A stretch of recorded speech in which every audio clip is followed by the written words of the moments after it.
The first thing I'd like to do is just to get your name first and last and the correct spelling so I have it on tape. So if you go ahead and give me that. Oh, my name is William, middle initial E, Welch, W-E-L-C-H.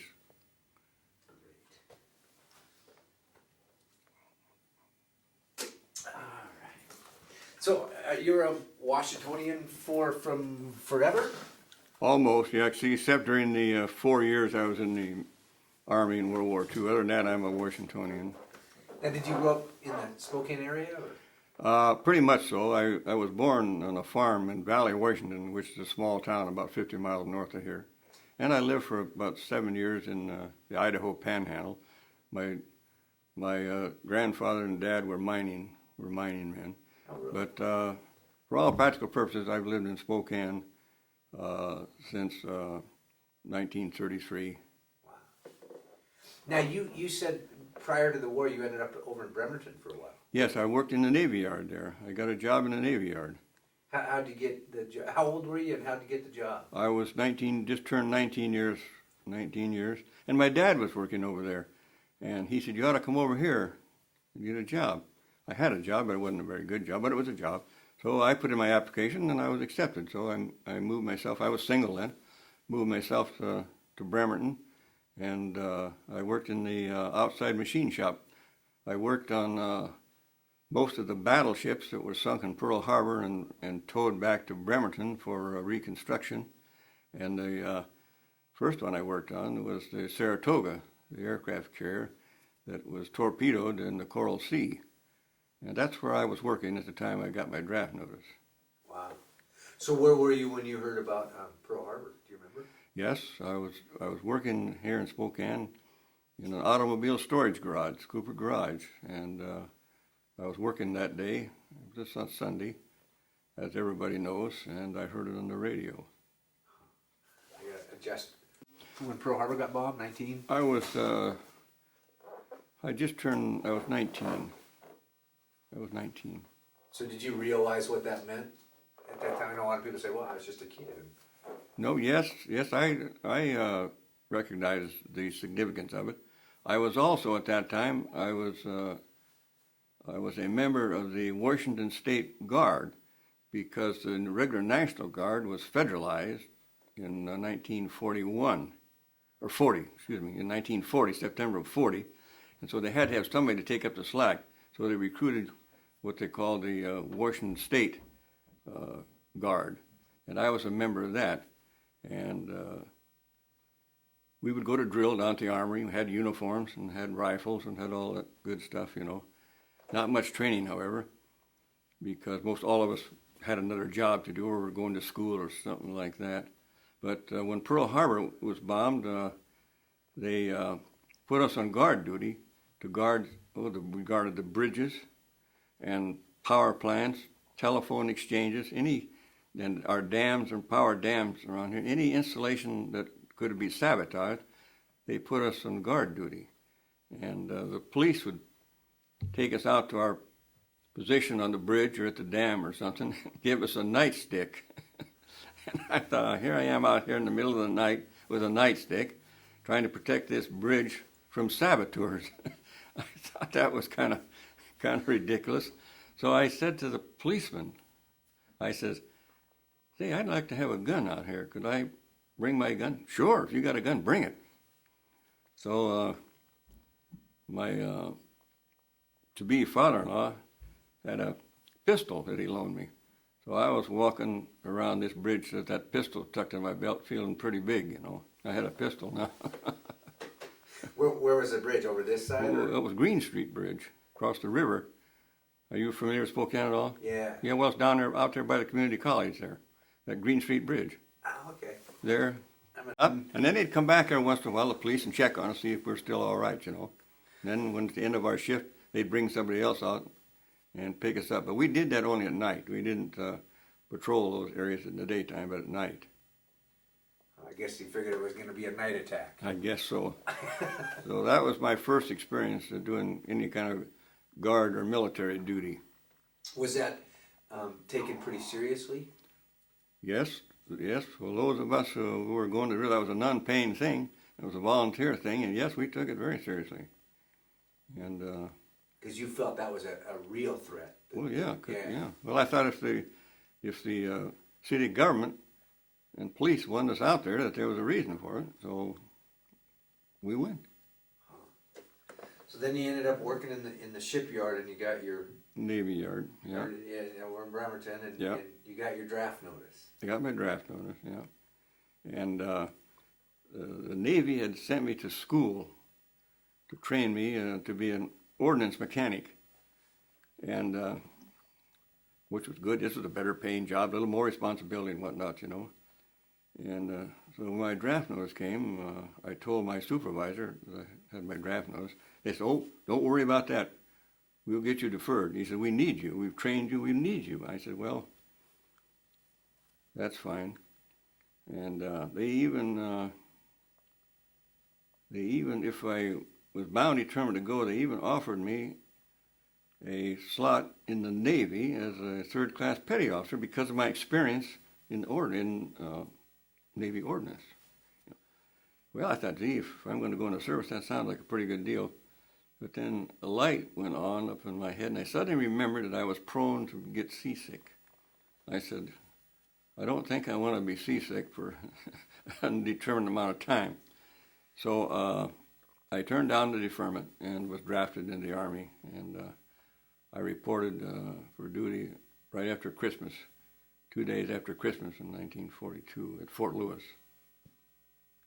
And I thought, well, as long as I'm going to be in the Army, I'd like to be in an armored unit. I wanted to be in the tank corps. So I waited and waited. No slot for me anyplace, you know. Finally, they called me and said, "Say, we got something that's pretty close to tanks. It's a new unit. It's a tank destroyer unit." I said, "Well, that sounds good to me. Ship me out." So they shipped me out, and I went to Camp Bowie, Texas. Camp Bowie, Texas was one of those tar paper shack deals that was erected for World War II. And that's exactly what it was. It was tar paper shacks sitting up on concrete blocks that housed about 25 men. He would heat it with a pot-bellied stove, and it was in early January, and it was cold down there. And so we're in the tar paper shacks. And that's where we took our basic training, because this was just a newly formed battalion. And so we took about 13 weeks of basic training there at Camp Bowie. And then they had finished building Camp Hood, which is now Fort Hood, a permanent Hood. And we moved up to Hood. Actually, we were the second battalion to move into Hood. And this was in the summertime. We moved in there in April. And it was already pretty hot. And our battalion commander was the senior battalion commander on the post, so he had his choice of putting his troops in the barracks, the nice new barracks on the post, or camping in the field. He said, "We're going to the field." This battalion commander, he was a tough old bird. He was a former National Guard artillery officer. We called him, when he wasn't listening, Colonel Smoothbore. And he was a taskmaster, but it was good because we needed somebody like that for that phase of our training. We needed a tough one, and he was. How old do you think he was? He was in his 50s, early 50s. Oh, okay, so he was too old to go to combat with the battalion, but good to train one. And when he got us fully trained, they brought in a much younger battalion commander to take it to combat, much younger officer. But on that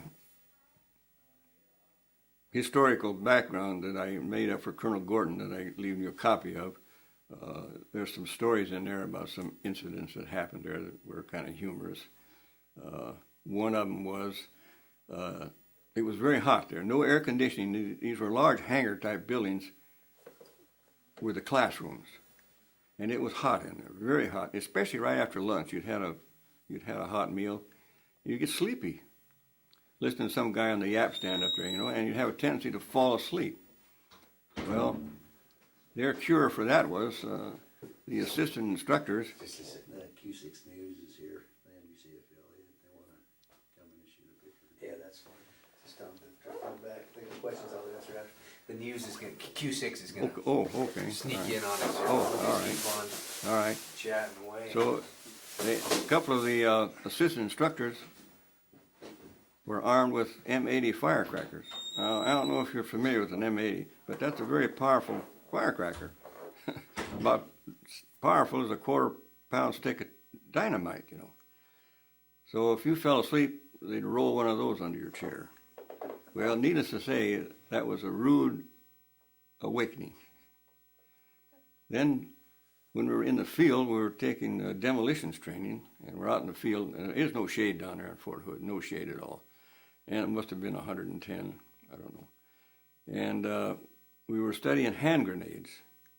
And there was one soldier there that couldn't keep awake after lunch. He kept falling asleep. So the instructor walks over to a box of hand grenades and picks out 2 fragmentation pineapples, grenades. Walks over, puts one in each hand, and pulls a pin on it. So he said, "Now, soldier, do you think you can stay awake?"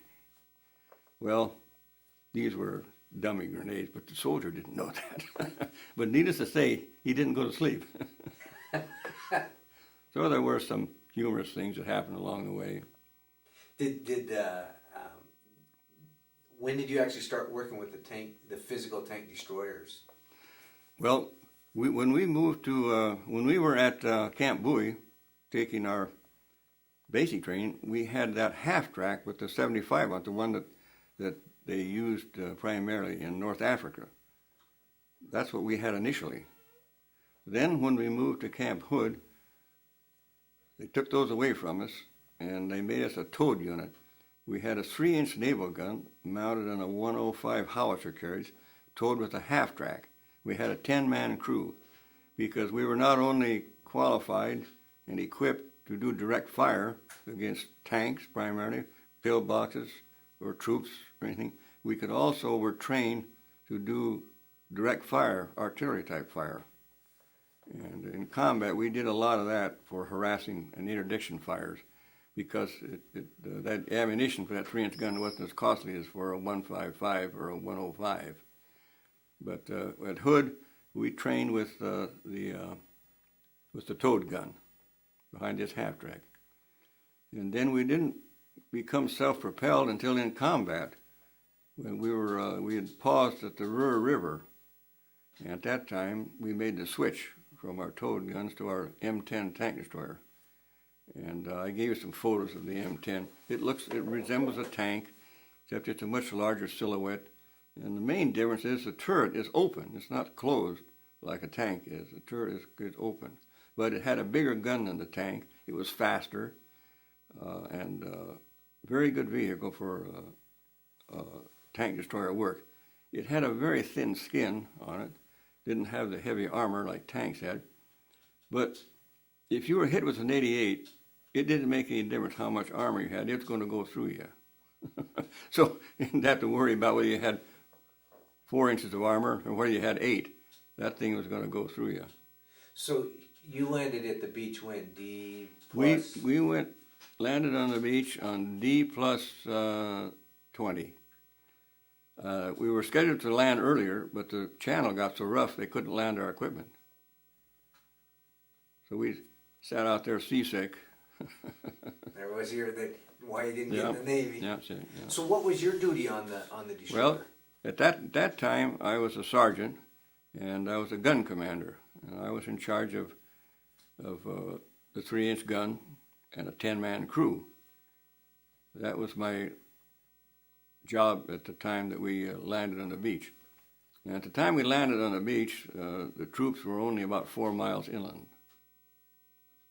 And that's when, at that time, we actually were physically attached then to our parent unit. And our company was attached to the 116th Infantry Regiment, which, as I told you a few moments ago, was the Maryland, West Virginia National Guard unit. They were the 116th that took the blunt of it on Omaha Beach. They suffered upwards around 5,000 lost on Omaha Beach. How aware of that were you I mean, did you know what you were headed into? Oh, yeah, because we were sitting back in the marshalling yards at Southampton waiting to go, and of course we received all the news, and we're pretty well kept abreast of what was going on across the channel, so we knew what we're getting into. And I reported in to the regimental commander, told him who I was, and I was reporting in for a duty assignment. And he said, "Who'd you say you were?" I told him. He said, "What do you do?" I said, "This is kind of odd. You're the regimental commander." So I told him what our tank destroyer mission was and what our capabilities were. And he said, "Well," he says, "park your vehicle over there in that orchard until I figure out what I'm going to do with you." So we parked in the orchard over there, and a few hours later, we were told that we had been assigned to a battalion, an infantry battalion. It was the 1st Battalion. And so anyway, to make a long story short, it didn't take very long with our firepower to demonstrate to them that we were a valuable part of the team. And they treated us like we were family, almost right away. They were a little leery at first, they didn't know what the heck we could do, but we had that 3-inch gun and a 50 caliber machine gun, and the infantry liked those big weapons up with them. And we moved right along with them. When they went, we went. Do you remember landing at the beach? Do you remember what your... Oh, I mean, yeah. is that a movie that runs in your head all the time now, or is that something that... Oh, I remember every detail like it happened yesterday. And when we went off of the LST, we traveled about 50 yards or so in water. And of course, we had prepared our vehicles and our guns with waterproofing so we could do this. And we forded about 32 inches of water for about 50 yards before we reached the beach. And the worst thing that happened to me on that day is we were climbing as a hill that goes up from the beach like this. And if you saw the movie The Longest Day, you saw that hill. This is where Robert Mitchum who played the part of General Coda, the assistant division commander, was urging the troops to move. Anyway, we're going up the hill. It's a hot day, and the doggone half-track developed a vapor lock. So I had to pull over and sit and wait for that thing to cool down a couple of times. So I didn't reach our first initial bivouac area until about an hour after all the rest of our unit had closed in. So that was the first glitch I had on that particular day on our landing there. Was it chaotic, or was it so well planned and you were so well trained that... Well, we were well trained. I'd like to think we were well trained, but your first introduction to the battle area is a whole new experience for you. But and anybody who tells you wasn't scared is either a liar or a fool. Because sure, we were apprehensive, because we're only 4 miles inland, and so you don't know what's waiting for you. And you're all, what, 20 now? No, yeah, I'm just 20, turned 20. I just turned 20. And this was your very first seeing full action? This was our initiation to combat. How quickly did you grow up? I mean, had they trained, I mean, is there anything that they did that could really prepare you for that? Well, yes.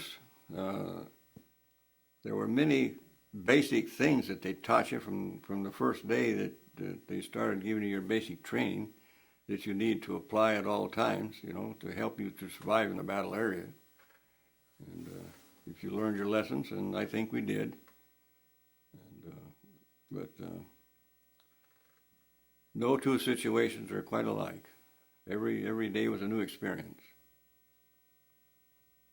Was it still pretty active on the beach when you landed? Only at night. Of course, the beach had been secured, but only at night when the German bombers would come. They would come at night. They didn't dare stick their necks out in the daytime because we pretty much had air superiority. But they would come at night, and they would bomb the beachhead to knock out supplies and disrupt the supply, whatnot. And then after they had dropped their bomb load on their way out, they would strafe and drop anti-personnel bombs on the frontline troops. And these anti-personnel mines, there were 10 mortar shells encased in a metal casing type deal, and they dropped it out, and then it would open up and scatter these things around.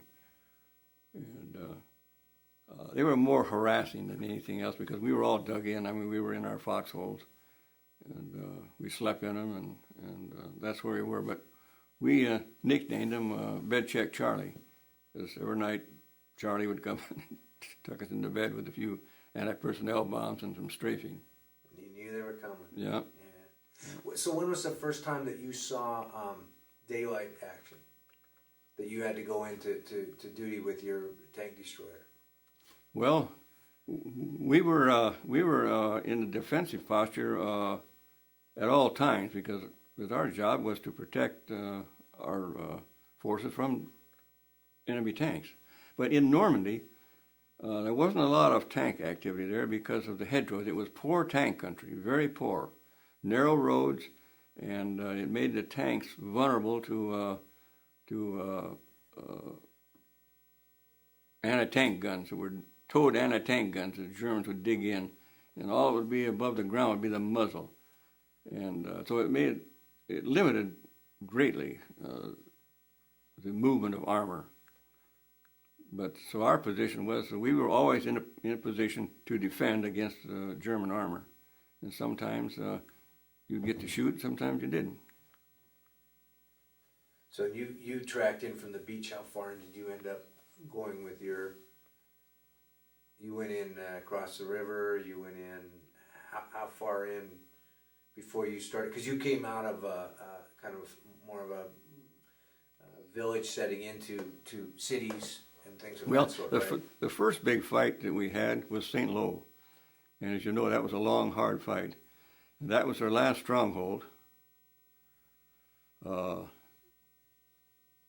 fact is, Patton was just waiting for St. Lo to fall so he could come with his Third Army and make a big dash to Paris. And the fact is, the story goes that Patton told Bradley, he says, Brad, he says, if you get your infantrymen off their butts and take St. Lo, you guys can sit back and rest, and I'll do the rest. Because Patton was driving so hard and so fast that everybody couldn't. But until St. Lo was taken, he couldn't go because St. Lo was the last holdout, and that's why they fought so hard for it. It was a hard fight. Fact is, the 82nd Airborne was right across the road from us, and they also had a tank destroyer battalion, which was from Washington. It was a Washington National Guard unit, the 803rd. And they sent a company of destroyers. They were self-propelled into St. Lo. That's 12 destroyers in a company. And the next morning, they all walked back home. They lost all of them in St. Lo that night. But anyway, St. Lo was taken just a few days later, and the 29th Infantry Division, which I was attached to, took the town. And then that enabled Patton and his Third Army to move out.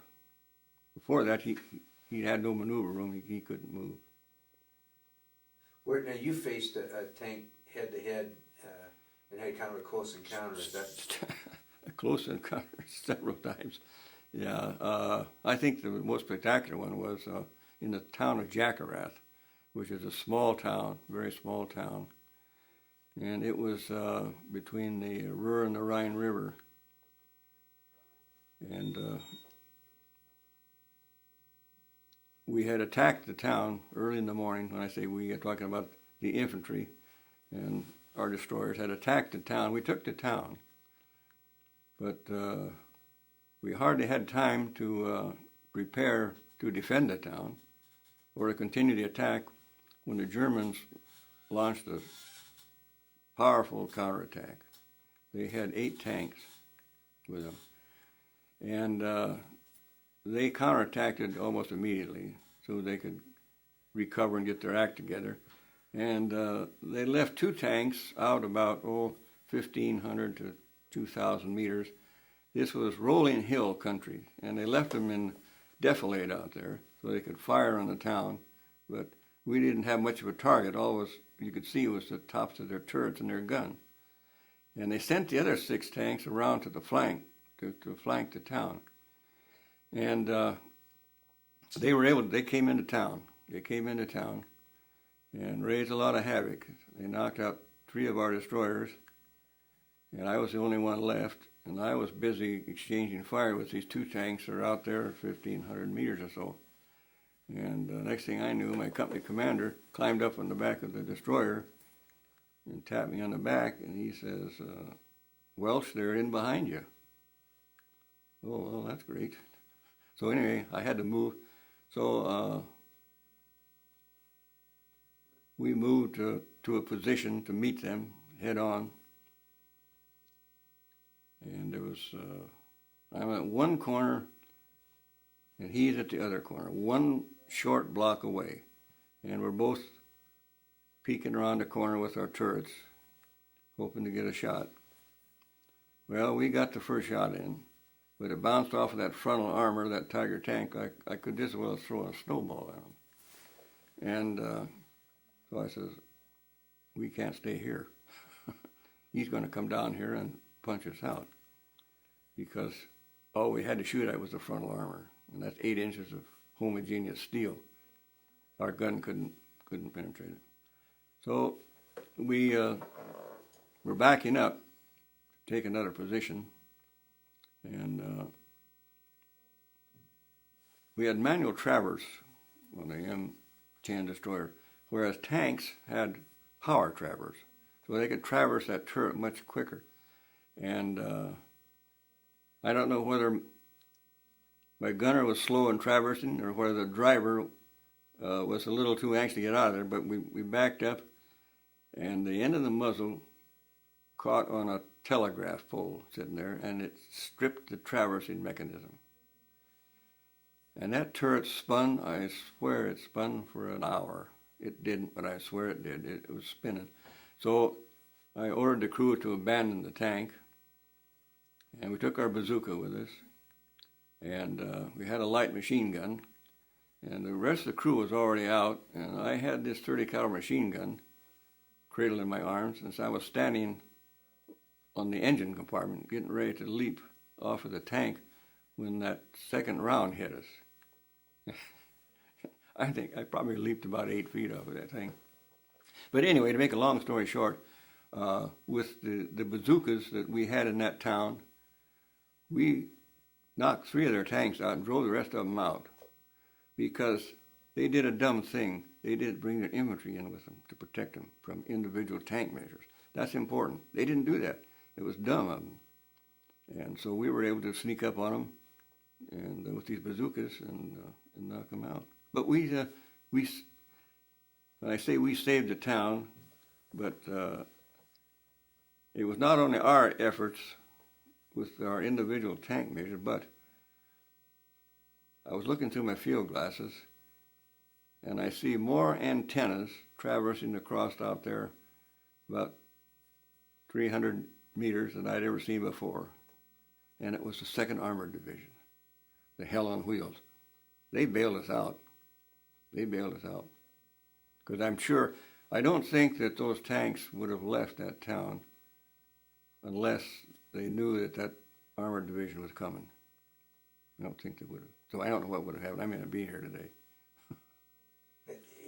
And that's where, again, it sounds like that discipline comes in, the combination of, a tank's only so good in the infantry, and you got to work together.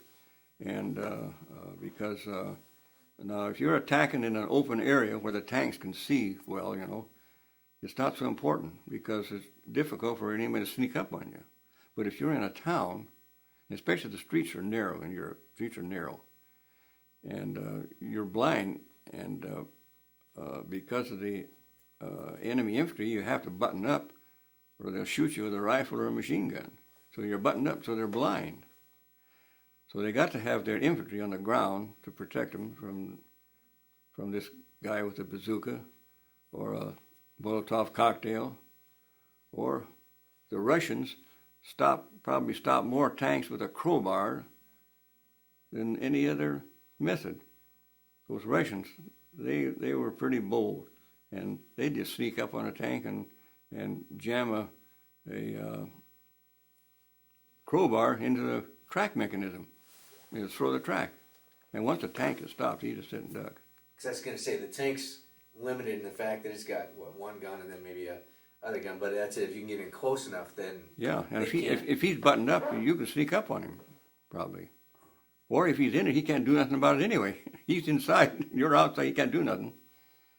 How many, when you traveled, how many tank destroyers did you travel with?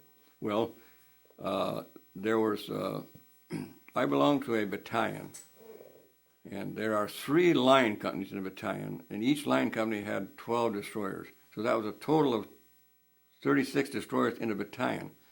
But we usually worked in smaller groups. Two destroyers were usually assigned the mission of working with one infantry battalion. That was normal, but it varied. It varied upon the situation. Sometimes there was only 1 destroyer. So it just depended upon the situation and how thin you were spread. And are you right up front? Right up with the infantry, yeah. Because you've got to get the big tanks gone before they come in. Yeah, not only that, we probably fired on more targets other than tanks. We would fire on any type of gun in place with a machine gun nest. We'd fire on infantry in the open. There were many targets that we fired on other than tanks, many. So that big gun was a lot of support for those marching infantrymen. Plus we had a 50 caliber machine gun, and that's a powerful weapon. And we had a 30 caliber light machine gun mounted on the turret. So we had an awful lot of firepower, and the infantrymen liked that because they couldn't carry that. They don't have it. I'm going to take a break just for a real quick second to see if I got to answer any. I didn't know they.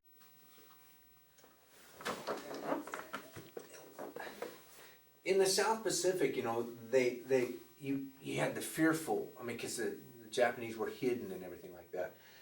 Was Europe like that, or did you pretty well know where your enemy was? No. To compare Europe with the South Pacific is just 2 different ball games altogether because of the terrain, jungle. That was jungle warfare, and that was so different from that Europe is open and flat. Excellent tank country. That's why the Germans made so many tanks. And the only reason that we were able to overcome their tanks was that we probably had about 5 to 1 of theirs. We overpowered them by sheer numbers because our Sherman tank, which was our main battle tank, was no match for the German heavy tanks, the Tiger and the Panther. The Germans' main battle tank was a Mark IV tank, and but it had a bigger gun. It had that 88, and you know that 88 was the most famous direct fire weapon of World War II, and it was unchallenged. I mean, it was the best there was. And the interesting story about that was it was designed by either a Swede or a Norwegian. I think it was a Norwegian. And he tried to sell it to England. Now, this is back before the war. He tried to sell it to England. England didn't buy it. He tried to sell it to the United States. The United States didn't buy it. He sold it to Germany. Germany bought a lot of it. Yeah. But later on in World War II, we came up with a 90 millimeter, which was just a mark below the capabilities of the 88. The 88 still had the most velocity. And if you're going to knock out a tank, that's what you need, is the velocity to penetrate the armor. And the Tiger tank had a velocity of about 3,600 feet a second. Ours was about 33 feet a second, our 3-inch gun. Then we came up with a 90, which was probably about 34 feet per second, but still wasn't the gun that the 88 was. And they had so many 88s that were versatile weapons. they could be firing at anti-aircraft 1 minute, and a minute later they could be firing at ground targets. They were mounted on the ground, and they were towed there by a vehicle, and they were mounted on the ground on a kind of a base-like deal with legs on it. And so it was a very, very versatile weapon. Now, with the tank destroyer, was the advantage of that speed? Speed was one of them. You know, your heavier tanks were slow, very slow. Probably on a good roadway, a heavy tank probably would be hard pressed to go 20 miles an hour. We could go 35. That was an advantage. And like I say, our gun was an advantage, even though it wasn't an advantage over the 88, but it was a good gun. It was a good gun. And we had one advantage of the tank was with the open turret on the top, we had better vision. Unless we were under fire from rifle fire or machine gun fire, we could stand up in that thing, and the upper half of our body could be above, so we could see better. So that was fine, unless somebody was, a soldier was shooting at you with something. That was fine. Then you had to duck down. But you've got basically target written on you standing up there. That's right. That's right. But there's times when there was no infantry around shooting at you. You could do that, and that gave you a better visibility to see what's going on out there. So what was, as you drove around, what was most of the area like that you traveled through? Oh, it looks a lot like, are you familiar with the area around here? It was flat, and not an awful lot of trees, except in certain areas, like the Hungan Forest and some of those. There were lots of trees, but most of the area it was pretty open, and you had good fields of fire. It was not uncommon to have fields of fire up to 3,000 meters in open country. Which would mean that they also have. Oh yeah, same deal. Yeah. So it's a very eye-to-eye combat that you're doing. It is, yeah. It is, because in those days, you had to physically see your target because our sighting device looked like the telescopic sight on your deer rifle. It was about the same size. That's all it was. That's all you had. Today, a tank gunner, he doesn't even see his target. It's all done computer, and all he has to do is figure out what his target is and lay on it, and then he can sit down and rest. Probably doesn't see his target even. So they make kills probably a couple of miles away. So what do you, when you're driving across this land, what do you see? I mean, so I don't know enough of it to know, can you see their troops all lined up? And No, you don't see them all lined up because they're not going to show themselves. If they're out there, they're probably going to be dug in a foxhole or hiding beside something, a stone wall or something. They're not going to show themselves because one of the first things you learn, is basic things, is cover and concealment. I mean, an enemy can't shoot you if he can't see you. I'm talking about direct fire weapons. Now, artillery and mortar, they don't have to see us. They just have to know, well, he's over there someplace, and he'll get you. so are you advancing on them and trying to push them back? Yeah. So how are you being, I mean, if somebody's moving, how do you stay concealed? Or are you visible at that point? Well, you talking about an infantryman on the ground, or a tank destroyer, or a tank, or what? Yeah, Well, you can't conceal a tank. I mean, it's there to be seen, and it's heard. You can hear them. You can hear them clanking a mile away, and you can see them. Now, an infantryman, he can move from bush to bush and tree to tree, and if he's careful, he can conceal himself. And sometimes he has the benefit of having some cover, but at least he can conceal himself.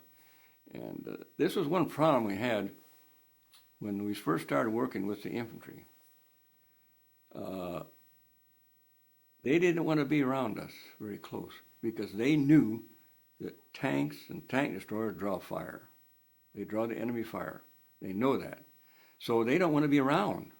And it was took a lot of training to get those infantrymen to work close to us, to protect us in the towns and stuff, and where we were vulnerable to individual antitank weapons, such as the bazookas, the Panzerfaust, and the Molotov cocktails, and all the rest of that nice stuff. But So is it infantry? So if you're coming in through a town as an infantry, then a little bit behind you, and they're kind of well, or off to the flank, you know. It depends upon the terrain, what's going on, you know. And sometimes you're making an attack and you're not getting much resistance, and that's different. I mean, you can be a little more relaxed if you're not getting any. If the German troops have gone, which many times, rather than to stay and engage us to the last ditch stand and the bayonet charge, we're gone. We're gone. So did you ended up traveling through some villages then? Cities? Oh yeah, lots of them. So is it, because as I close my eyes and having never been there, you know, books I've read, I can hear the tanks, but I see villages that are a couple stories high, so you're driving through this place where people are up and around. I mean, that has to be pretty scary there because It is. You don't know. That's why you need that infantry guy on foot down there to take care of those things, take care of those people, because there were a lot of dangers in a built-up area that you don't get out in open terrain. And we trained for that, for village fighting. We trained for it. But it was hard initially to get our infantrymen to stay close to us, and I can understand why, because they knew that if the tanks are around, the enemy is going to open up with everything he's got. I mean, the artillery and the mortars and everything he's got. And they're out there with no protection, you know. We're inside. We're a tank or a tank destroyer with armor doesn't have much to worry about the artillery and the mortar fire. Don't have to worry because we had enough armor to hold off anything except a round from an anti-tank weapon, direct fire weapon. I mean, the artillery and mortar fire, that didn't hurt us very much. Very seldom did we suffer any casualties from that. But the poor infantrymen out there, that's a different ballgame. So would you take I mean, so you could either stand up top or you could hunker down in, and so you could take some hits if it wasn't the anti-tank. Yeah. Oh yeah. I mean, if the artillery is falling all around you, you're safe, because those shell fragments will not penetrate. They won't even penetrate a quarter or half an inch of armor. So do you hear it hitting the? I mean, do you know you're? Oh yeah, you know it. Yeah, yeah. But the old saying is, if you hear the burst, you're not going to get hit. It's the one that you don't hear that's going to get you. Because to hear it has to be a distance from you. Yeah. And, Yeah. Oh, okay. Yeah. What's the hardest?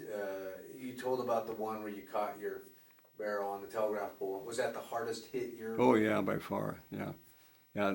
That round, the M10 tank destroyer had only 2 inches of homogeneous steel on its frontal armor, and that 88 went through that frontal armor. It went through the final drive system. It went out the side of the tank or the destroyer, through a brick building.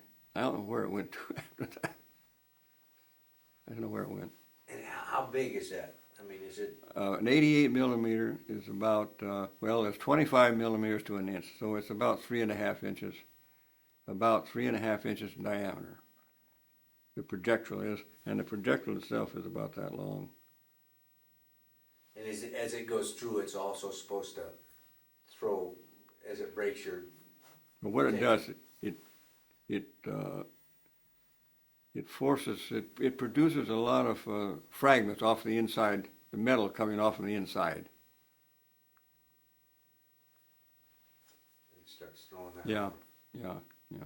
And what they call the high velocity ammunition was a little different. Initially, the projectile was nothing more than a steel slug. This looked like a slug, all it looked like. Then they came up with this, there was a cone on the end of it. And that cone-shaped thing, when it hit, would kind of act like a prick punch if you're going to drill a hole. And then there was an explosion there. And then that allowed the main projectile to go on through. But what that would do, that would spew a lot of metal fragments around the inside of a tank, which can be deadly to the crew inside. It can be pretty deadly. So you had how many in your tank destroyer? Okay, in the self-propelled, there were 5. There was the gun commander, there was a gunner, there was an assistant gunner who also operated the radio, and there was a loader, and how many did I got? Somebody driving it? Yeah, the driver. The driver. It's kind of an important one to Yeah, have. yeah, it is. Yeah, it is. Yeah, it is. It is kind of important. So, yeah. so was this team together all the time? I mean, is that who you? Is it like pilots were? Yeah, we were together. Oh, yeah, yeah. We're the only time the difference if somebody is wounded or sick, then they'll send you a replacement. But no, I had the same crew from the time we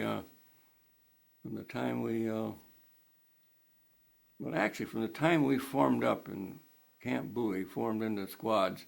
I had the same people until we got into combat, and we got the self-propelled. So then I had to reduce my squad from 10 men to 5. So I got to choose the 5 I wanted. So I chose what I thought were the sharpest knives in the drawer, and we stayed together all the way through. I only lost one. He was not seriously wounded. He was only hospitalized for about a month or so. He was my driver, and he wasn't in the destroyer when it happened. He was out of the destroyer, and the Germans opened up with a 20 millimeter automatic weapon, and then a shell fragment got him. So you were both skilled and lucky. I mean, to be able to go through that. I consider myself extremely lucky. Fact is, after the war, it was in about 1970 or so, I was reunited with my old World War II company commander. And he had a lake place up at one of the local lakes here, and he invited my wife and I up for a weekend of fishing and whatnot. And this was the first time my wife had ever met him. And he told my wife that I didn't have any right to be alive today after what he was through. No, I was very, very lucky. Very lucky. Were tank destroyers as a whole pretty lucky in that way, or were there a lot of casualties? Well, they took more than their fair share of casualties.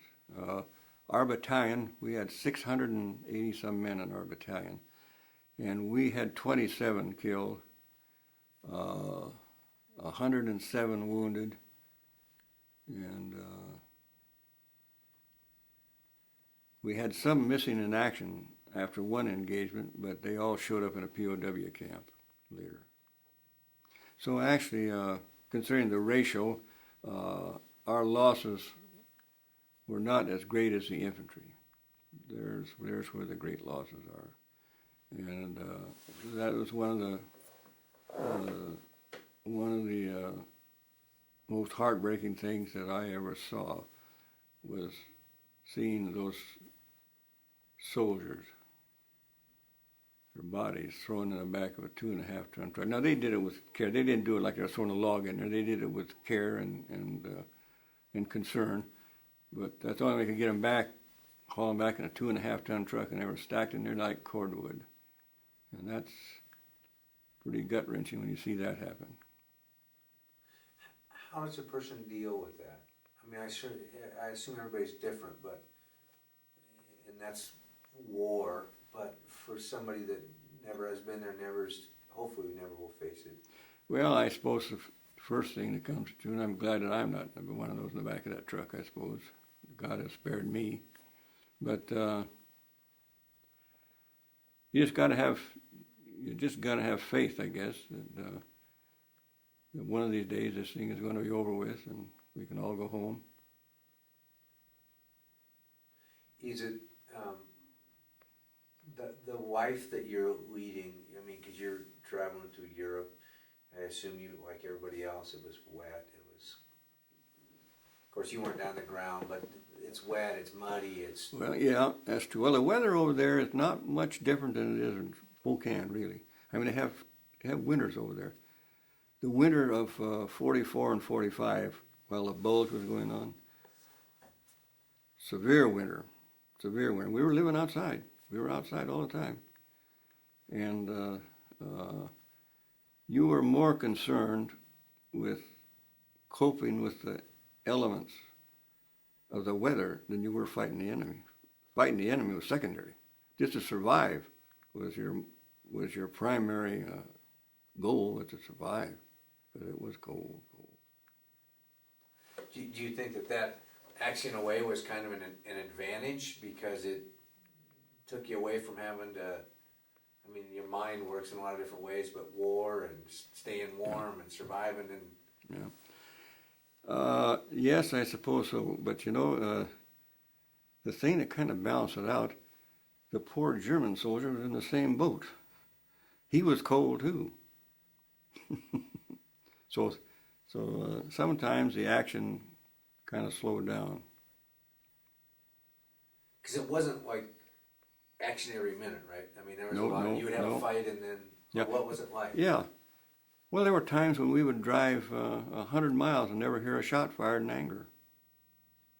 Next time, you may be fighting for every mile of the way.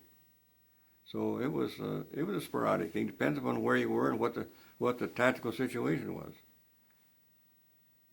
We drove into a lot of German towns where the Germans were not defending. The Germans had already pulled out; they'd gone, and there had been no artillery, no bombing, no clues to the Germans that we were even within 100 miles. And we'd drive into their towns there, and they were the most surprised people in the world to see us, Was it, that's just a hard concept to think about. Would it be like all this artillery and everything driving into Spokane all of a sudden and driving through town? I mean, is that what war's kind of like? I mean, after the Germans leave, after the fighting Germans leave, is there a village still going on with everyday life and trying to? No, because civilians cannot survive in a main battle area because of all the bombing, the artillery. They can't survive it. They're gone by the time you get there, the civilians. They're gone. They have to. In fact, even in France, all through those countries, farmers would have to abandon their farms. Their cattle were unattended, their horses were unattended. And sometimes we'd go through a town and the food would still be on the table. They had left because the battle was moving in. And this was one of the problems we had was civilians clogging up the roadways. This was a serious problem. It curtailed the military traffic a lot, but they'd just move out. So is it like we would see today in Albania or something like that, where you see the refugees that are leaving, they've got their carts loaded and they're hauling? Yes, I saw that many times, and one of the tragic things I saw was these were Russian displaced people, and they were on a big hay wagon pulled with a team of horses, and there was men, women, and children on that wagon, and they hit a mine about 100 yards off the road. They were going across the field, they hit a mine. Tragic thing. They all were killed, of course. Tragic. That was just one instance. There were thousands of those. Yeah. So they basically become refugees. They were refugees, yes. They head wherever. Well, they didn't know where they were going, but they were getting out of the battle area. They had to go because, like I say, civilians cannot survive in a combat area. So with the roads being clogged with them and all, how did you get through, or what was that? I mean, when you guys came, did they split the road and part the waters? And Well, sometimes we'd go around. Sometimes the MPs just have to move them off. In fact, I don't know. Did you see the show on Patton? Well, you remember that German with his cart and a horse blocked the bridge? So Patton shot the horse and dumped him over the side. I don't know if that happened very often, but with George S. Patton, most anything might happen. But, so there's just these ghost towns then that you went through. Well, most every small town was pretty much a ghost town. It depends upon whether it was defended or not. Now, there are many villages we went through that the Germans did not defend, may have never even been in that town. A lot of those. Well, under those conditions, the Germans didn't have to leave. They could stay. But if the Germans were holding this town, we were hitting them with artillery, mortars, bombing them. Civilians can't stay. We're going to go. And they know when it's coming because they hear it down the road. They say, hey, they're 10 miles down the road or 50 miles down the road. You know, we got to get out of here. So if they didn't defend it as some small town or whatever the reason being, at that point when you came into the town, was it? They put out sheets. They hang sheets out the window. In fact, it's when we would approach a town, if we weren't sure whether the German soldiers were there or not, we would take a 50 caliber machine gun and fire a few bursts into the roofs of their houses, just to let them know what's coming, you know. And if that was the case, you'd see the white sheets come out right away, right now. So then you pretty well knew that the German soldiers were not there and that they were just civilians. However, sometimes there were some surprises where you were told by the burgomaster that the German soldiers had gone when in fact they really hadn't. The tanks come rolling out of the garages and stuff on you. This happened in France.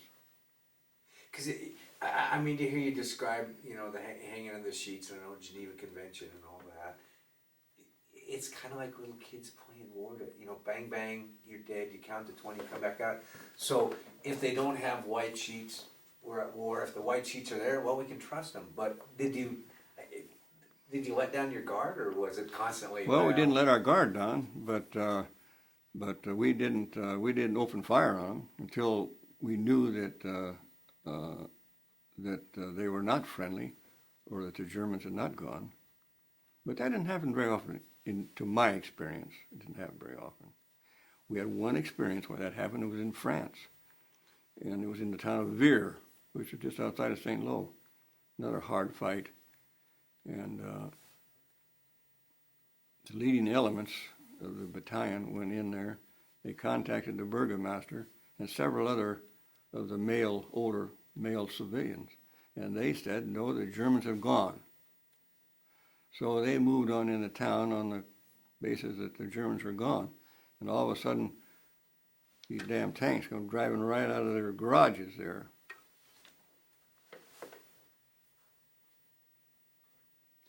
Regimental commander shot the burgomaster on the spot. Wow. Did the tanks take them enough by surprise, or Well, we weren't ready for it. I wasn't there myself, but our outfit was. But I wasn't there. But yeah, it took them by surprise. They didn't expect to find any Germans there, let alone tanks. Were you always on the move?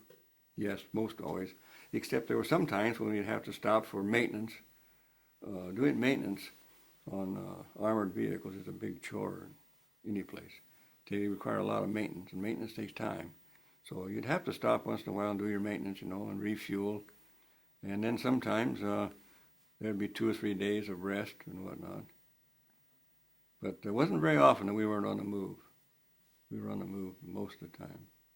So you pull in a little speedy lube and change the oil? Yeah, sure. I mean, did they have like I don't know, like a machinist truck or something that followed along, or how We had maintenance vehicles, but the maintenance was done primarily on the spot by the crew. It's what they call user maintenance. The crew maintained it. I mean, tanks, any track vehicle takes a lot of lubrication. There's a lot of lube fittings on there. They got to be lubed, and the filters got to be changed. And we gassed up our 5-gallon cans. One of our a Jeep with a trailer on it would come up with 5-gallon cans. That's how we got fueled up. 5-gallon cans. That's the stuff you don't think about Yeah. war, and the fact of, I mean, just the idea of maintenance. Yeah, big thing. A lot of battles were lost because of logistics. Poor maintenance is one of them. Those vehicles only run so long without being taken care of. Just like your car, you don't put oil in it regularly and do a few things here and there, and you're not going to go anyplace. Now, you had a patch on your hat. Yeah, that is the tank destroyer emblem, and our motto was seek, strike, and destroy, and that was on there. That Is it a Black Panther? Is that what is that a cat? that's a cat, a panther with a tank in its mouth. And then also Tommy Hawk. Is that right? Is that Tommy Hawk? That was the 19th Corps. Now a corps is a huge outfit. The largest single unit in the Army is an army.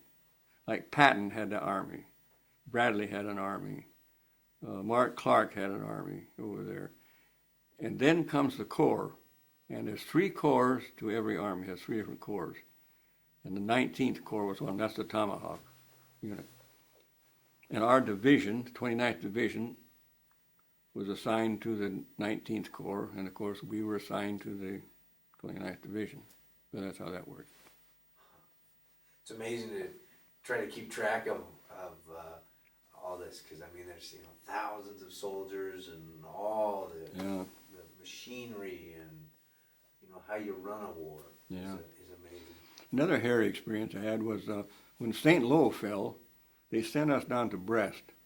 Brest was heavily fortified, and they were holding out. Brest had been that's where they maintained all of their submarines. So they were wanting to hold on to that. And they were fought pretty stubbornly. So they sent us down there. And the Germans had some 155 millimeter. Now 155 millimeter, that's about a 6-inch diameter guns down there mounted in concrete gun emplacements. The concrete was 14 feet thick. And our heavy bombers bombed that thing day after day, and all it did was scuff up the concrete a little bit.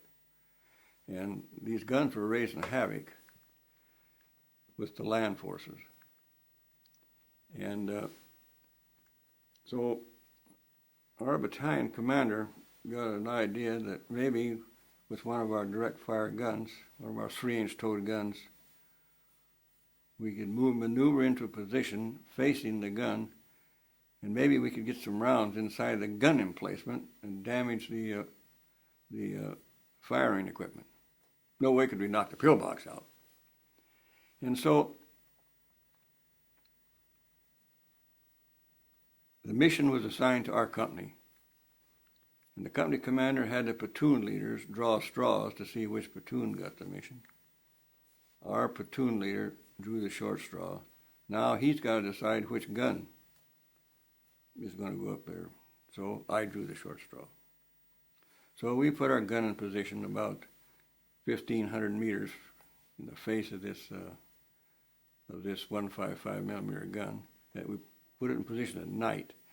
And the game plan was that the first daylight was to open fire on this thing, catch them sleeping and whatnot. Well, that was fine.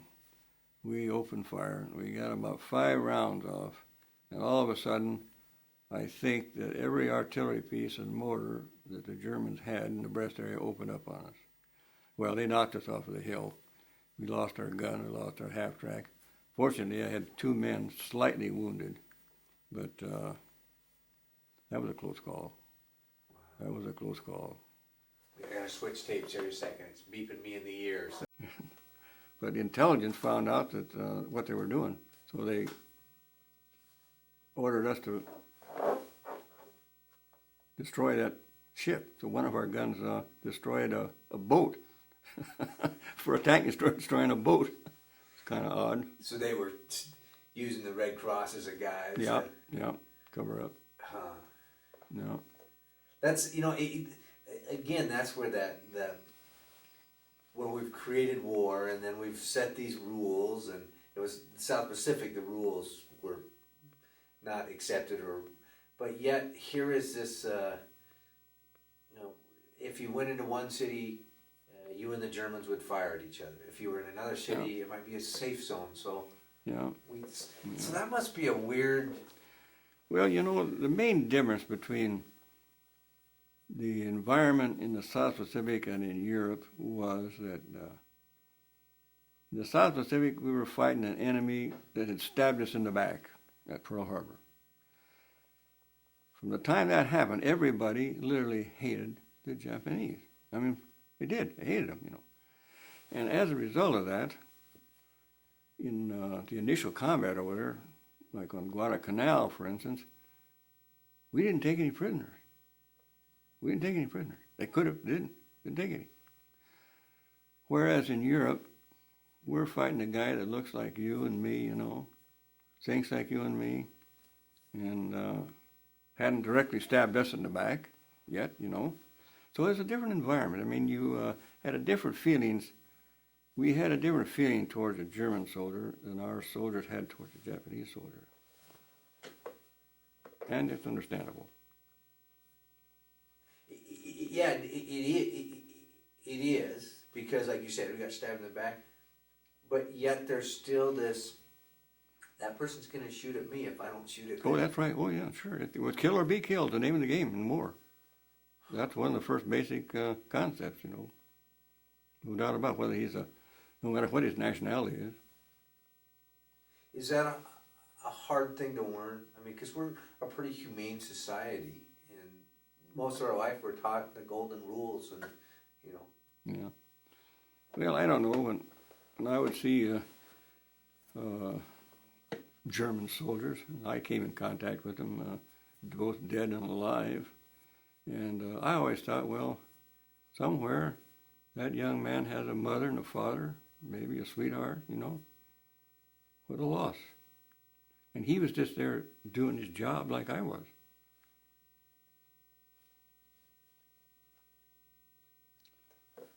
That's the hardest thing, because we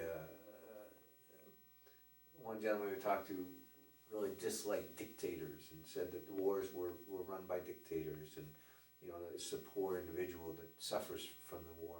And it's kind of that way. You saw a call to duty for your country.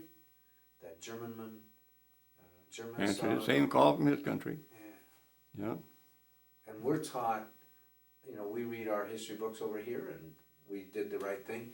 And that's where it'd be interesting, the perspective of a German, what they thought of World War II, even though they came out not being the victor. But did they end up thinking they were fighting for the right thing, or was it more like we feel, I don't know, some other wars where it's... Well, I'm sure that the German soldier, the average one anyway, thought he was fighting for a worthy cause, fighting for his country, fighting for the Deutschland, you know, and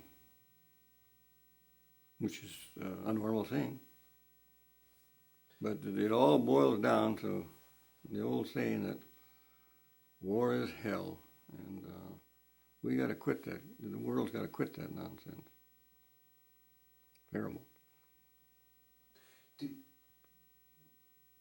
And you know, you can read about it, you can see movies about it, but you cannot grasp the full essence of the horrors of war until you've experienced it. And thank God, only a small percentage of people have to do that. And that's, I think you touched right on the key thing.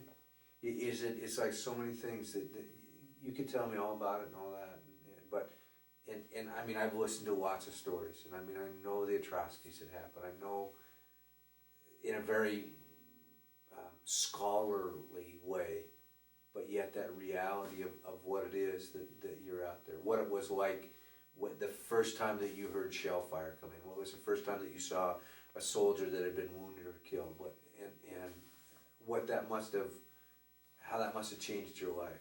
Yeah. First soldier that I saw actually shot, I didn't see the shooter. He was a sniper. He was probably a couple hundred yards away. It was in Normandy, and I was standing there in an orchard. We were in an orchard, and I was talking to an infantry sergeant, and we were 2 feet apart, like two guys would be standing there talking, you know. All of a sudden, somebody shot me. Shot me right through the fleshy part of the arm. Somebody shot me. Just Yeah. as casual as that. Yeah. Because of the shock, the surprise. Yeah.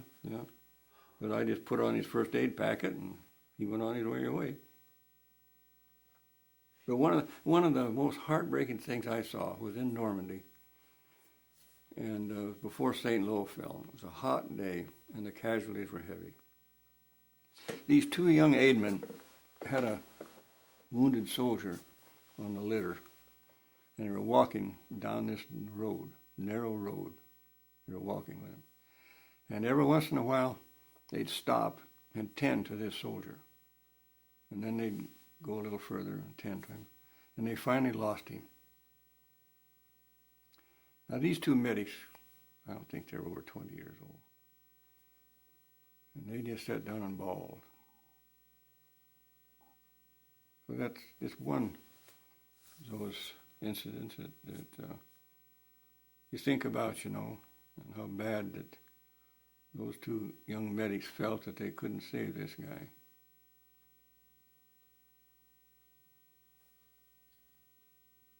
That's especially when you think of the numbers of people that they were going to face. War is still a one person war when it comes down to that level.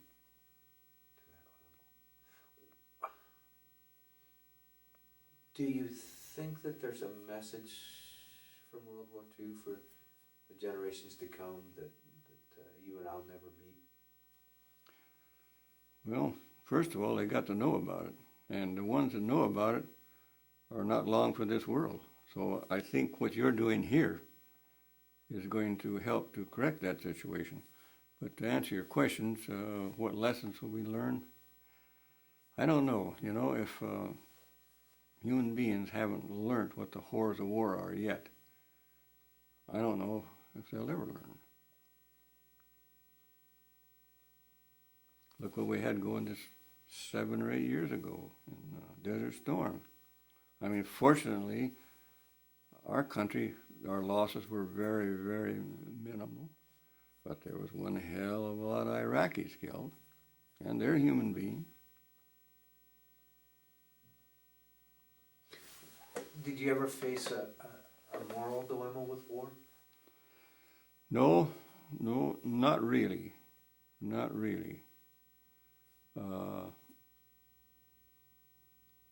I soon recognized the horrors of it and the uselessness of it in the long run, but no, I didn't. I felt that it was a duty, and I was doing it to the best of my ability.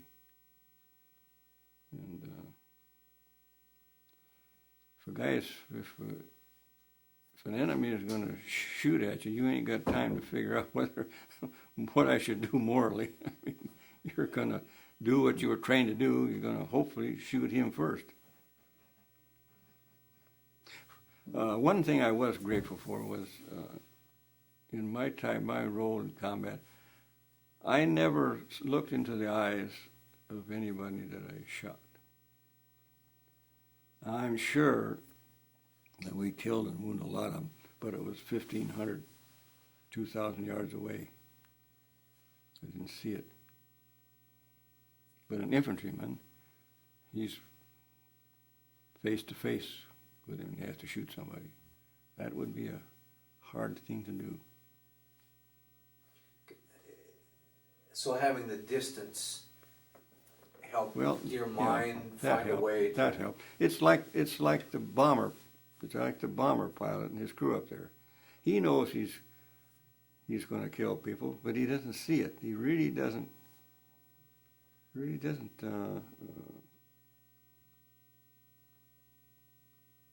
Recognize what the hell he's doing. You know.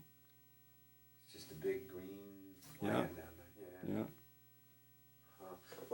When you talk to high schools and schools, what are the most?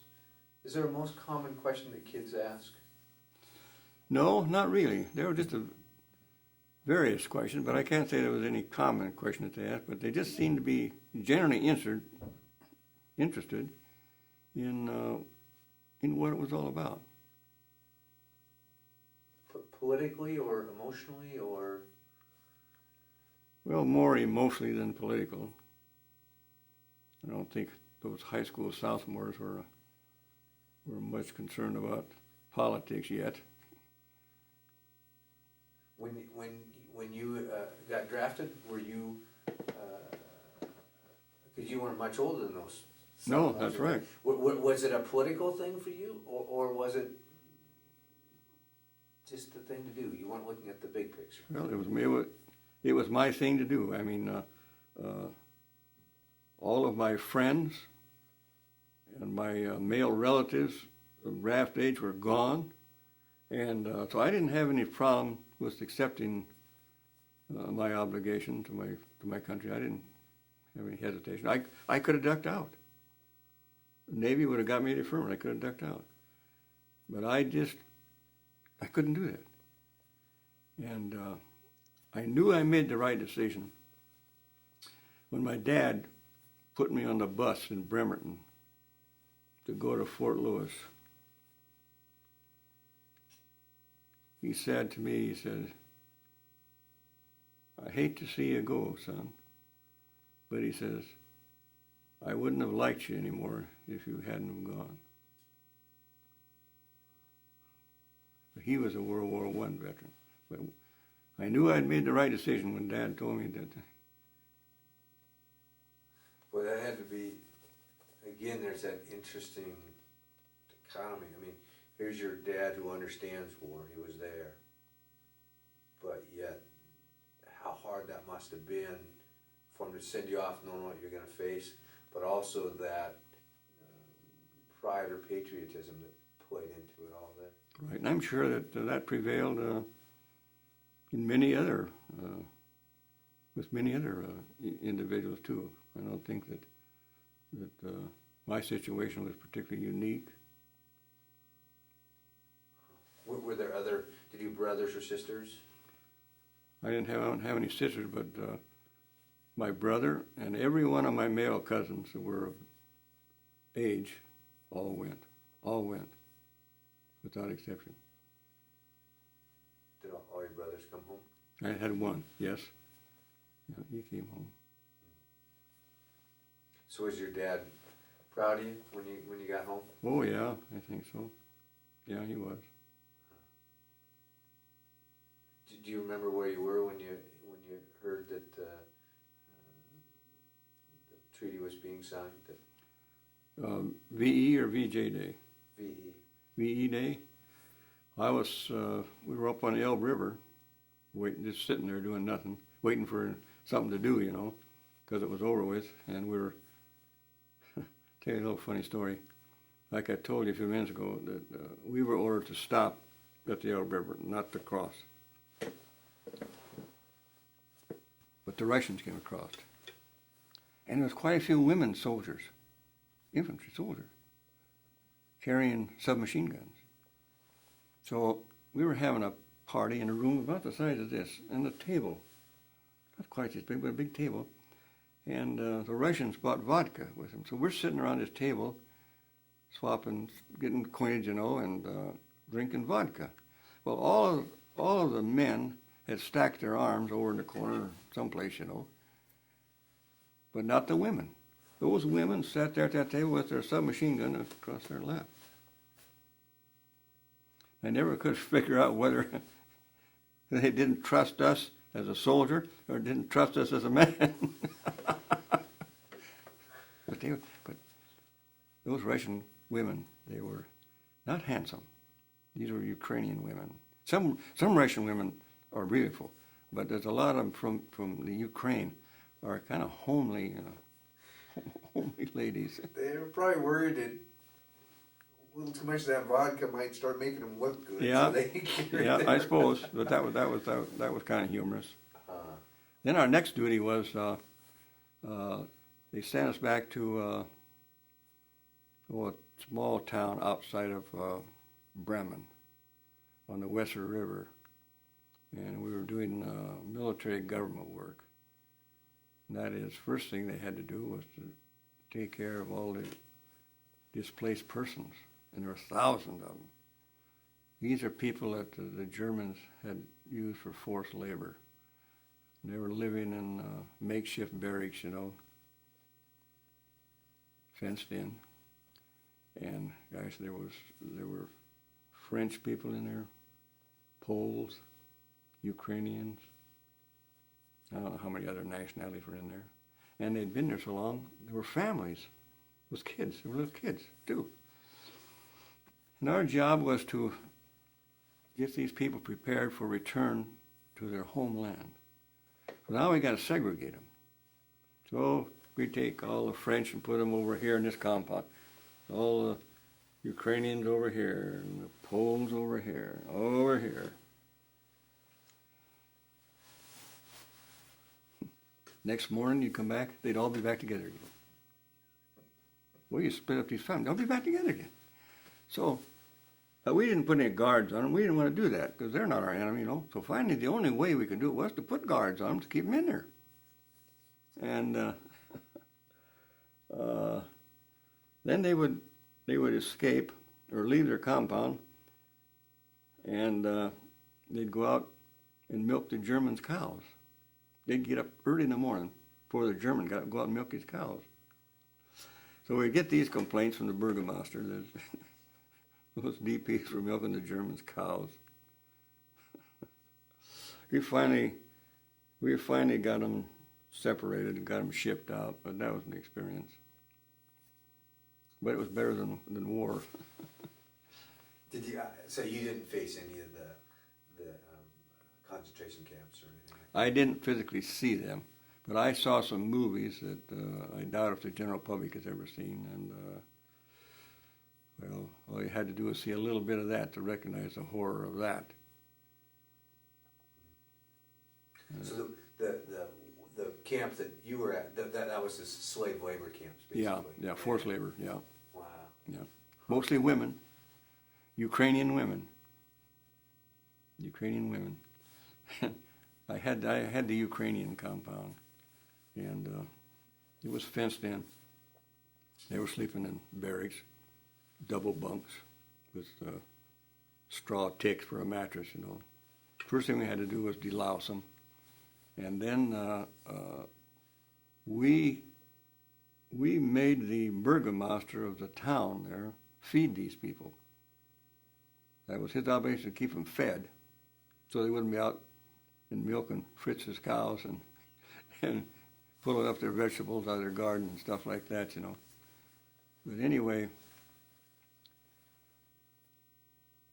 I had two members of my platoon they were buddies, and they'd been together for 3 years, ever since the outfit started, One of them was a short Swede from Minnesota.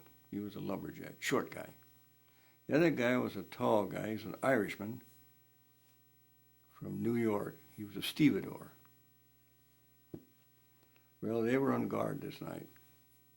So I was making my nightly rounds to see that everything is going well, And I couldn't find them. So finally I went in this one barrack and I could hear women giggling. What the hell is going on here?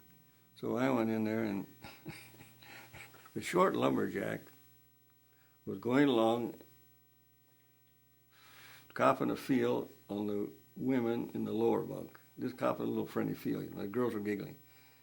And Sullivan, the Irishman, the tall one, was taking the top bunk. They'd had a few drinks of schnapps, and and they were just entertaining themselves, making time go by quicker. But the girls thought it was funny. But that's kind of interesting. I mean, here you are, you have the slave labor and all that, the war's over, and they're probably, I mean, looking at you like, well, you aren't going to shoot us. Oh, no. You know, so oh, they weren't a bit afraid of us. We can do... Well, we were doing for them. We were taking care of them. We were feeding them. We were giving them medical attention if they needed, you know. And they were kind of like starboarders, you know. And, but it was kind of humorous. Another thing that was humorous was the German prisoners. And we had some German prisoners there working at an ordnance depot. And each morning, a truck would come to the PW compound to pick up the Germans to take them to the ordnance depot where they worked. And we had displaced men, they were the guards. Well, some of them had half a uniform, some of them had no uniform at all, and they didn't look very military-like, you know. But they would usually be a Polak or a Frenchman or something like that, you know. And so here's a 2.5-ton truck, and this guard, he's got a rifle. Yeah, he's herding them around. Put them up tell them to get in the truck. So they get in the truck, about 10 of them. They're all seated in the truck. Now the guard hands his rifle to one of the PWs so he can climb up in the truck. So he gets up in the truck. They give him his rifle back. He takes out a package of cigarettes. He passes the cigarettes around. See, that's where Yeah. really the surreal aspect of war is. Yeah. Of all of a sudden, the day before or month before, we're at war with each other. Now it's over, but we're still going to guard you. But Well, hell, you couldn't have driven those German prisoners off because they were eating good, they were treated good, you know, and there was nothing back home for them probably, most of them, you know. Probably their house had probably been bombed and had nothing left, and so you couldn't drive them off. Same way with the PWs you had here in the United States. They were treated real good, you know. They never had it so good. They were out of the fighting, and they had good 3 square meals a day. They had beer, movies. They had it all. I know, and here the rest. I mean, while the war was still going on and the prisoners were in camp, I mean, here are people out fighting and sacrificing their life, and yet, you know, it's kind of a juxtaposition. There was some hard feelings about that. At Camp Breckenridge, where we were just before we went overseas, there was a pretty good sized detachment of German prisoners there. And they would march down the street in a military manner singing their German songs, you know, which is all right, you know. But a lot of people thought we treated them too good, you know, they didn't deserve that kind of treatment. And these prisoners were the cream of the crop taken prisoner in North Africa. And it was literally their cream of the crop that they lost there. Wow. Did you enjoy your time in the service? I don't know if that's a good choice of words, enjoy, but... Well, I'll tell you what, I wouldn't want to do it again. But it was an experience, and I think to some degree it molded my character, to some degree. I'll tell you, you grow up quick. I mean, when you think of the responsibility I had at age 19, you know.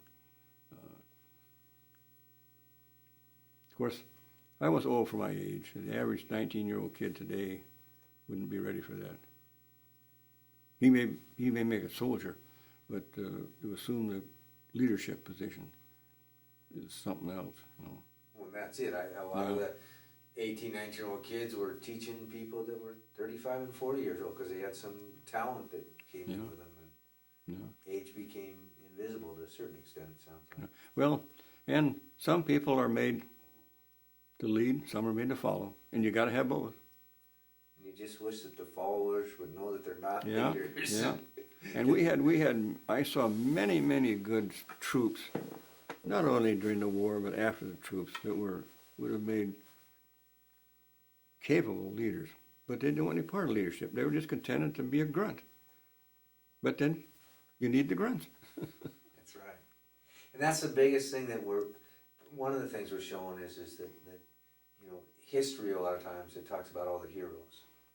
but yet, and again, what is a hero and everything like that, but there were these thousands and thousands of people that had to have this supply chain or whatever it was, and if one piece of that were missing. Oh yeah, you need it all. Yeah. Just like you talk need about it the all. infantry and the tanks, if they, one without the other sometimes, Yeah. forget it. Well, that's why since the war, we've done away with the straight leg infantry that we knew in World War II, where the infantry soldier generally he walked. Now we've gone to mechanization, and he rides around in a personnel carrier that protects him from rifle fire, mortar fire, machine gun fire, and it hauls him right up to the final phase of the battle, where he has to finally get out with his rifle and do his thing.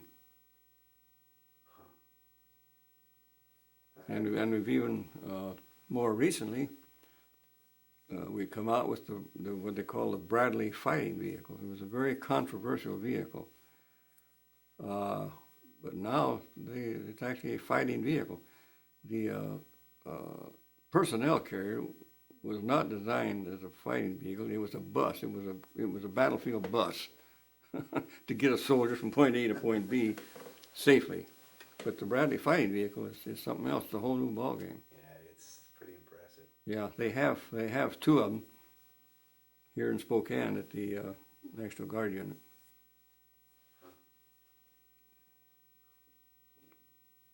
What did you do to pass the time?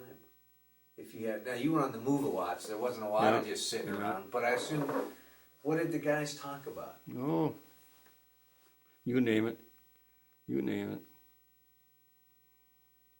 Is that when it got to be average, everyday life kind of? Yeah, it got to be a lifestyle, And of course, you talk about I got a letter from home, and this happened, And we had one lad in my outfit that was from Wetumpka, Oklahoma. Wetumpka, small burg, and they had a weekly newspaper. It was called the Wetumpka Gazette, and his mother sent him the Wetumpka Gazette. Every week he'd receive a copy, and we all look forward to reading the Wetumpka Gazette. We're hearing about what's going on in Wetumpka. Just hearing about life the way you remember it. Yeah. Have you ever gone to visit Wetumpka? No, I didn't. See, again, that's the amazing thing to think of you guys tootling through Europe, and everybody's blowing everything up, but yet mail could still get through, and it may take a while, and some packages once in a while got through. Yeah, well, mail call was one of the most important things. I mean, everybody looked forward to it. The sad part about it was there were some individuals that never got a letter. And you could just read the disappointment, Then there were other guys, young, good-looking studs that got letters every day from girls. my wife was very faithful. She wrote me a lot of letters, and my mother, and my grandmother. So I got a lot of letters. Now you were pretty much a newlywed when you went in. What did you say? Been about 5 months. I consider that newlywed. Yeah, it was. Boy, that must have been a challenging time. Well, it was more for her than me, I think, really. In some respects, I've often thought about this, that the families, in many ways, had it rougher than the GI, in some ways. How so? Well, the serviceman, he was well cared for. He was well cared for. I mean, he had everything he needed, all the needs, that he wanted. And he knew where his loved ones were. But his loved ones may not always know where he is or what he's doing. Fact is, I wasn't the best letter writer. I mean, I didn't write nearly as often as I should have. And of course, when my wife didn't receive a letter, she was thinking all kinds of bad things, And that was my neglect. Some guys, did a little bit better job of that than I did. I assume at times it would become hard to decide what to tell them and what not to tell them. Well, yeah, you had to use your own judgment there, but your outgoing mail was censored. And anything that you shouldn't say was cut out. If your platoon leader would censor the mail, and so you didn't say anything that was classified or shouldn't be saying. But beyond the limits of that, you could whine about your situation, I guess, if you wanted to, or you could tell me everything is roses, you know. Was that one of the best things, getting mail from Oh yeah, that was a good morale factor. A good morale factor. Yeah. Yeah. There was only one time that we didn't get mail. We didn't get mail for 5 days. You know, you don't get mail for 5 days, you know something is not right. And what was not right was that we were surrounded by the Germans in the rear pocket. That's what wasn't right about it. That's pretty amazing to think, 5 days Yeah. not getting mail. Yeah. I mean, as I said, still, you're getting this mail overseas, especially at the time it was, getting it overseas, getting it sent out to all these people that are on the move everywhere. I mean, it's not like you get a mailbox somewhere, Yeah. but they can keep track of you. And I think by large that they did a good job. Did a good job. well, great. Well, thank you very much. Well, you're most welcome. I hope I'm able to contribute something to your project. Every piece is a piece to the puzzle, and every different perspective, every how people deal with it. I mean, one of the ones that really sticks out right away in my mind is just the fact of you being able to tell me what it was like, but you know, you'll never be able to portray that 100% of what war is, and that's the hardest thing. I think that's why, in some ways, we're doomed to repeat. History is doomed to repeat itself. Unfortunately, I'm afraid you're probably right, because we got guys like that jackass in Iraq, Saddam. You got guys like that, and we just got rid 50 years ago of an Adolf Hitler. And now you have I don't know. Bin Laden. Yeah. There's always some of those guys around that haven't got the message. Probably never will. What does Veterans Day mean to you? Well, it's just a day that everybody hopefully remembers the veterans and what their contributions were. Sounds like you were pretty lucky all around that you didn't lose a lot of friends overseas. Well, it depends upon a lot. Yeah, I lost real close buddies. Probably lost only 4. We were real close buddies. I lost a lot of soldiers that I knew, but they weren't close, intimate buddies. And I had my best friend 2 days before the war ended. His destroyer hit a landmine, and it lifted that 32-ton destroyer high enough in the air to flip it over and turn it upside down. He was fortunate. He was standing out on top of the engine compartment and was thrown free and suffered serious damage to his legs. The rest of the crew, 5 of them, were inside the destroyer. They all perished. One of them, the driver, was from Puyallup.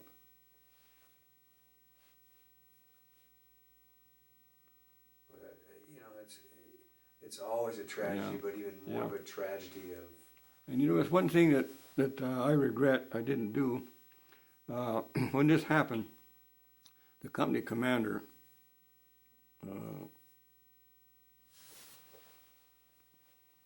asked me if I'd go up and retrieve the dog tags.